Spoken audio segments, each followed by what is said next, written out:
Hi, welcome to Ray at the Movies, and welcome to my 25 Days of Christmas, where I upload a video for the first 25 days of December. Die Hard is one of my favorite movies and is on every Christmas list as the best Christmas movies out there. So it is a Christmas movie, and a lot of people, I did a poll, even though it wasn't that many people who did the polls, they all agreed it's a Christmas movie. Lethal Weapon is a Christmas movie, but it's not in the way that Die Hard is perceived as a Christmas movie. Now, the movie came out July 22nd, 1988. Stars Bruce Willis, in who you might have known him from. Okay, first of all, I'm going to say this is one of my favorite action movies, and this is what helped launch Bruce Willis's career. Because he was doing Moonlighting at the time, and he did other movies, but this helped make him a big-time star. And a lot of studios didn't have faith in him. The studio that put the movie out didn't have faith that he was going to be able to carry the film. So he's not in the original posters when they came out. Only when the movie came out did they add his face into the poster, add him into the poster. This movie is a great movie. It has a lot of good action scenes. You care about the characters, and Alan Rickman is a great villain. He really is. And the whole cast is great and does a great job in this film. So, before I get started, let's go into the cast. We have Bruce Willis, who is in Look Who's Talking 1 through 3, Die Hard 2 through 5, The Fifth Element, Color Night, Bonnie Bella, Die Hard 2, The Big Fox, Salem Lot miniseries, the original miniseries, Death of an Angel, I have her twice. I don't know why. Okay, so I'm going to add the boy that could fly. Okay. Reginald Vale Johnson, who was in the Family Matters TV show. Die Hard 2, Crocodile Dundee, Turner and Hooch. Paul Gleason, who was in Trading Places, The Breakfast Club, Ewoks, The Battle for Endor, Boiling Point. William Athorn, Ghostbusters, Ghostbusters 2, Frozen Empire. Ghostbusters Frozen Empire, not Ghostbusters 2. Real Genius, Mad City, Alan Rickman, Robin Hood, Prince of Thieves, Galaxy Quest, Queenly Down Under, Dogma, Clarence Claytor Jr., Top Gun, Maverick, Matlock, the TV show, Walker, Texas Ranger TV show, Little Monsters, Ao Ling, Big Trouble in Little China, Lethal Weapon, Action Jackson, Dark Angel, and that's the one with Dolph Lundgren, by the way. The Dark Angel movie. Robert Duvall, Maniac Cop 2 and 3, The Goonies, License to Kill, Soul Keeper. Gran L. Bush, License to Kill, Lethal Weapon 1 and 2, The First Power, Free Jack. Directed by John McClellan, Predator, The Last Action Hero, Die Hard with a Vengeance, Nomads. Written by Jab Stewart, Leviathan, Lock Up, Another 48 Hours, The Fugitive, Just Cause. Stephen E. D. Souza, 48 Hours, Commando, The Running Man, Bad Dreams. Music by Michael Kamen. Lethal Weapon 1 through 4, Die Hard 2 and 3, Highlander, In the Dead Zone. And here is the plot synopsis. New York City policeman John McClane is visiting his estranged wife and 2 daughters on Christmas Eve. He joins her at a holiday party in the headquarters of the Japanese-owned business she works for, but the festives are interrupted by a group of terrorists who take over the exclusive high-rise and everyone in it. Very soon, McClane realizes that there is no one to save the hostages but him. LAPD cop John McClane goes on a Christmas vacation to visit his wife in Los Angeles, where she works for Nakakami Corporation.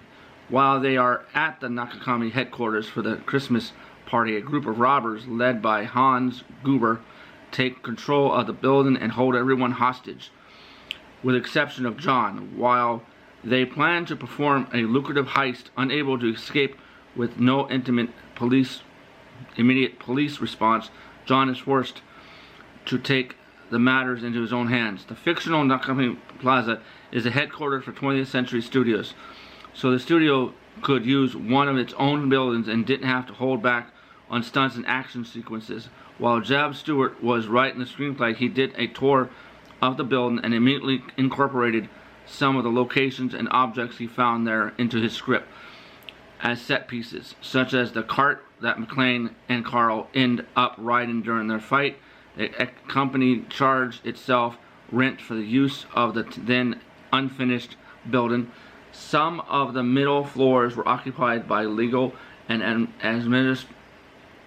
administrative departments, so only empty floors were used for filming. Still, the filming of the scenes that involved gunfire had to be postponed until after hours because some of the employees from the active floors started to complain about the noise. The costume department had 17 undershirts in various stages of degeneration on hand for Bruce Willis. In the article for the 30th anniversary of the film, Bonnie Beninton stated that the first thing she thinks of when someone mentions the movie is Alan Rickman. The two became friends and had lunch together every day while shooting the movie. She expressed how lovely and gentle Rickman was in real life. The scene where Bruce Willis and Alan Rickman meet up was unrehearsed to create a greater feeling of spontaneity, I can't say it today, between the two actors. The scene where McClane falls down a shaft was a mistake by the stuntman, who was supposed to grab the first vent as it originally was planned. He slipped and continued to fall, but the shot was used anyway. It was edited together with one where McClane grabs the next vent down as he falls. Alan Rickman nearly passed up the role of Hans Gruber, which ended up being his first film role. He had only arrived in Hollywood 2 days earlier and was appalled by the idea of his first role being the villain in an action movie. To a degree, Rickman was right to be concerned, considering his performance as Hans Gruber was so held that the actor had to struggle being typecast as a player of villains for much of his career. Only a couple of the action actors who played the German terrorists were actually German, and only a couple more could speak broken German. The actors were cast for their menacing appearances rather than their nationality. 9 of the 12 were over 6 feet tall. On Alan Rickman's first day of shooting, he filmed the scene where Hans Gruber first runs into John McClane. He made a jump off a ledge at about 3 feet high. He injured himself when he landed and damaged some cartilage in his knee. He was told by the doctor not to put any weight on that leg, and he had to use crutches for a week. For the rest of the scene where Hans Gruber is standing and talking to John McClane, Alan Rickman is standing on one leg for the entire time and has a leg brace on under his pants. That had to be hard. Bruce Willis's favorite role, as he always been, John McClane. That is one of my favorite roles of him too.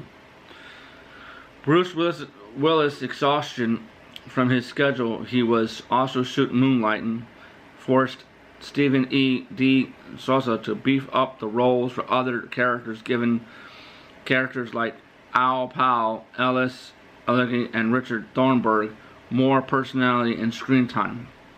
In the original script, in the original novel, the action took place over 3 days, but John McTiernan was inspired to have it take place over a single night by William Shakespeare's A Midsummer Night's Dream. Bruce Willis was mainly known for playing comedic roles on Moonlighting at the time, so when the first trailers for the film appeared in cinemas, audience laughed at him, thinking it must be a comedy.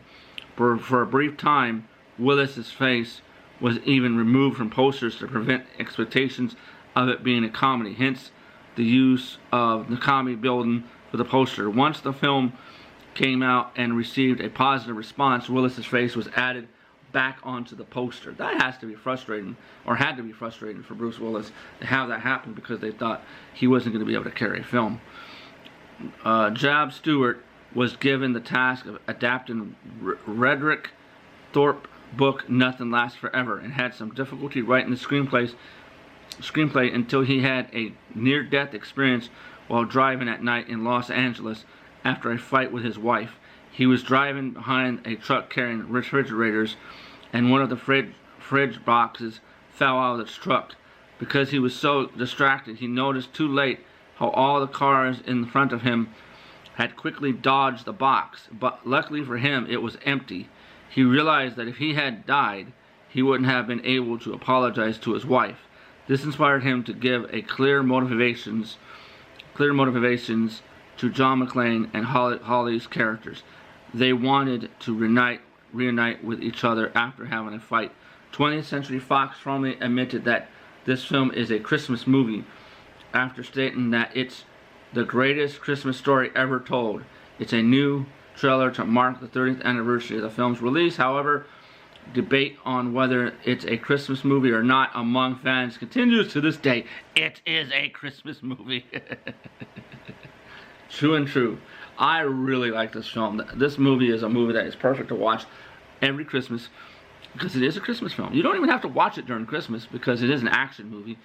But I give this movie 5 out of 5. I like Part 2, Die Hard with a Vengeance, and Live Free and Die Hard. I do not like the last one, A Good Day to Die Hard. I don't like that one. That is the one that is the weakest one out of them all. So with this, I'm out of here, and you have a great rest of your day. God bless.